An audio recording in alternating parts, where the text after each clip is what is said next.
योगी जी के सख्त कानून के बावजूद भी 3 तलाक के केस हैं जो थमने का नाम नहीं ले रहे।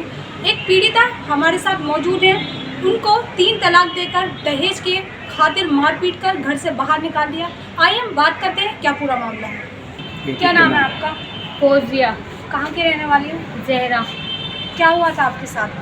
मेरे साथ में शादी को 2.5 साल हो गए थे।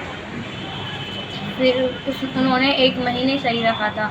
1 महीने सही रखने के बाद में बहुत परेशान करने लगे, बोलने लगे हमें बुलेट गाड़ी चाहिए, हमें 2 लाख रुपए कैश चाहिए। मैंने कहा मेरे घर वाले मांग पूरी नहीं कर सकते, मेरे घर वाले गरीब हैं।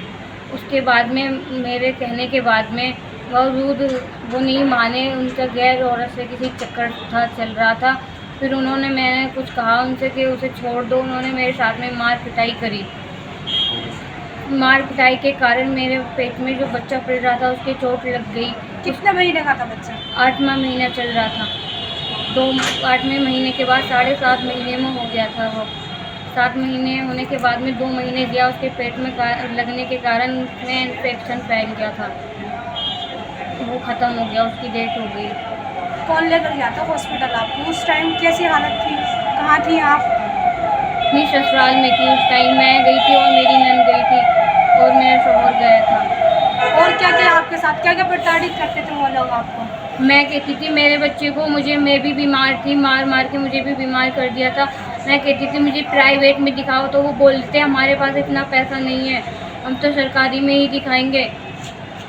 तो वो सरकारी में लेके गए थे हमें और मुझे धमकी दे के रखते थे। मेरे घर वाले मुझे समझा के भेज देते थे, उन्हें भी समझाया, कितनी दफ़ा बातें हुई बड़े बड़ों में, वो जब भी नहीं मानते थे, फिर भी मार पिटाई करते थे। मेरी नंद भी मारती थी, देवर भी और सास भी, और साथ में नंदोई भी आ जाता था एक साथ। कहाँ हुई आपकी शादी? लोनी। हाँ, क्या नाम है आपके हस्बैंड का? शौकीन। आखिर बात तलाक तक कैसे पहुँची थी?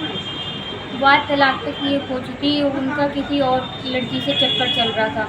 मैं उनसे कहती थी तुम सुधर जाओ, मान जाओ, मुझे परेशान मत करो, जब तुम्हारी शादी होगी है तो ये काम छोड़ दो। तो वो कहते थे मैं उसे नहीं छोड़ूंगा, तुझे छोड़ दूंगा, ये बोलते थे। फिर उन्होंने आपको छोड़ दिया? कि इन्होंने मुझमें बहुत ज़्यादा मार पिटाई करी। सुनने में GTV हॉस्पिटल में भर्ती कर दी, इतनी मार पिटाई करी मेरे साथ में, मैं घर से बाहर फेंक दी। जैसे मैं जिस तरह से गई थी वो बहुत रो तो भी गई थी, बहुत रो रही थी, बहुत ज़्यादा मार पिटाई करी। तो मेरे पास पैसे भी नहीं थे, मैंने एक पड़ोसन से 10 रुपये लिए थे, तो मैं थाने में गई थी, उन्होंने मेरी रिपोर्ट भी लिखी थी, उन्हें 2 जनों को लेके गए थे, फिर उन्होंने छोड़ दिया। अब आपने कहाँ कहाँ अपनी एप्लीकेशन दी है? मैंने सब जगह अपनी एप्लीकेशन दे दी, कहीं भी कार्रवाई नहीं हो रही। 3 तलाक दे के बाहर निकाल दिया मुझे घर से। अब आपने SSP के पास अपनी एप्लीकेशन दी, उन्होंने क्या आश्वासन दिया आपको? क्या कहा है SSP ने? उन्होंने ये कहा था कार्रवाई होगी अभी जल्द से जल्द। आप कानून का आपको भरोसा है?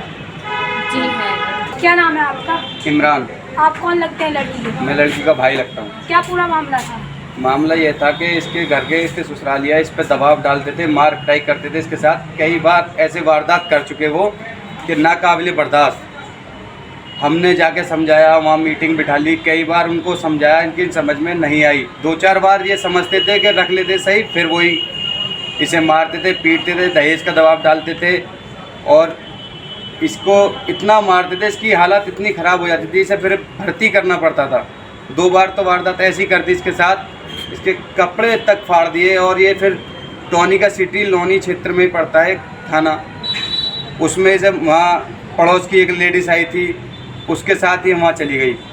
वहाँ से फिर कार्रवाई हुई तो इसका जो शौहर है शौकीन और इसका देवर है आदिल, उन दोनों को पुलिस गिरफ्तार करके ले गई और 151 में उनका चालान हो गया। फिर हमने इसे GTV अस्पताल में भर्ती करा। इसकी जब वहाँ से छुट्टी हुई हम इसे घर ले आए। घर लाने के बावजूद भी वो चैन से नहीं है। यहाँ लाके भी इसके ऊपर दबाव डालते हैं कि यहाँ नहीं आएगी, मैंने तलाक दे दिया। कहते हैं मैं नहीं रखूँगा, नहीं छोड़ूंगा, बीच में टांगूंगा। तीन तलाक मुंह से दिया है, तीन तलाक। 3 तलाक देकर इसे घर से बाहर निकाल दिया। अब बताओ ये लड़की कहाँ जाए? एसएसपी, डीएम, सारे जितने बड़े बड़े अधिकारी हैं सबके पास हमारी एप्लीकेशन है। माननीय मुख्यमंत्री जी के पास भी हमारी एप्लीकेशन है। कार्रवाई नहीं हो रही। हम ये चाहते हैं, आपसे निवेदन है कि जल्द से जल्द हमारी कार्रवाई हो और इस बच्ची को इंसाफ मिले और हमें भी।